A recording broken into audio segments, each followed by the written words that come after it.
Hello बच्चों, चलिए आज का हमारा प्रश्न है। एक पासा फेंका जाता है, यदि उस पर एक सम संख्या प्रकट होती है तो इसके दो से बड़ी होने की प्रायिकता क्या होगी, यह हमें बताना है। तो यहाँ से इस प्रश्न को करने हेतु हमारे पास यहाँ से हमारी मुख्य अवधारणा कार्य करेगी।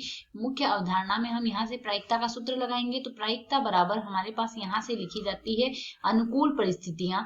अनुकूल परिस्थितियां, अनुकूल परिस्थितियां बट्टे में आता है हमारे पास यहाँ से कुल परिस्थितियां। कुल परिस्थितियां, तो यदि अब हम यहाँ से प्रश्न के अनुसार देखें, हमारे पास एक पासा फेंका जा रहा है, तो पासे पर प्रकट होने वाली संख्याएं हमारे पास कुल हो सकती है 1 2 3 4 5 6। ये 6 संख्याएं आ सकती है। तो यह तो हमारी पूरी समष्टि होगी। अब यहाँ से एक तो हमें लेनी है, हमारे पास जो संख्या आ रही है ए से बड़ी, 2 से बड़ी होनी चाहिए और साथ ही वह सम संख्या होनी चाहिए।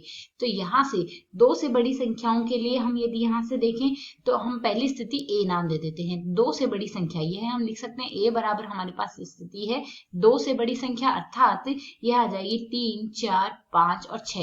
ए स्थिति हमने ली है 2 से बड़ी संख्या, 2 से बड़ी संख्या यह आएगी हमारे पास यहाँ से। और बी स्थिति हमें लेनी है जो आए वह सम संख्या हो, सम संख्या। तो सम संख्याएं हमारे पास इस प्रश्न में कितनी है, 3 ही सम संख्याएं होंगी यहाँ से पासे के हेतु। तो 2 4 6 यही संख्याएं हमारे पास सम संख्याएं होंगी। अब प्रश्न के अनुसार हमें क्या निकालना है, 2 से उस पर एक सम संख्या प्रकट होती है तो वह इसके 2 से बड़ी होने की प्रायिकता बतानी है। तो इसके 2 से बड़ी होने की प्रायिकता हमारे पास यहाँ से क्या आ जाएगी, 2 से बड़ी होने की इसकी प्रायिकता हमारे पास हम लिख सकते हैं P। यह आएगी हमारे पास P A बट्टे B का मान हमें ज्ञात करना है। तो P A बट्टे B का मान आ जाएगा हमारे पास P A इंटरसेक्शन B बट्टे में आएगा P B। तो यहाँ से A इंटरसेक्शन B, तो A इंटरसेक्शन B में यदि हम देखें इस पूरे समष्टि में हमारे पास 6 अवयव है। यहाँ से यदि हम देखें तो A इंटरसेक्शन B में हमारे पास कुल कितने अवयव आएंगे, 2 से बड़ी संख्या जो सम संख्या अर्थात 4 और 6 जो कि आएंगे कुल 2 अवयव इसमें आ रहे हैं हमारे पास।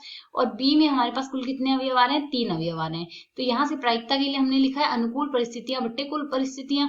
तो यहाँ से अनुकूल परिस्थितियां A इंटरसेक्शन B की अनुकूल परिस्थितियां 2 होगी, 2 और कुल परिस्थितियां है 6, तो 2 बट्टे 6 आ जाएगा इसका मान। और बट्टे में P B लिखेंगे, B में हमारे पास 3 अवयव आ रहे हैं और बट्टे में हम लिखेंगे यहाँ से 6। इसे यदि हम सरल करें तो 6 से 6 को काट देंगे तो प्रायिकता आ जाएगी हमारे पास 2 बट्टे 3। यही हमारे इस प्रश्न का हल है। आशा है समझ आया। धन्यवाद।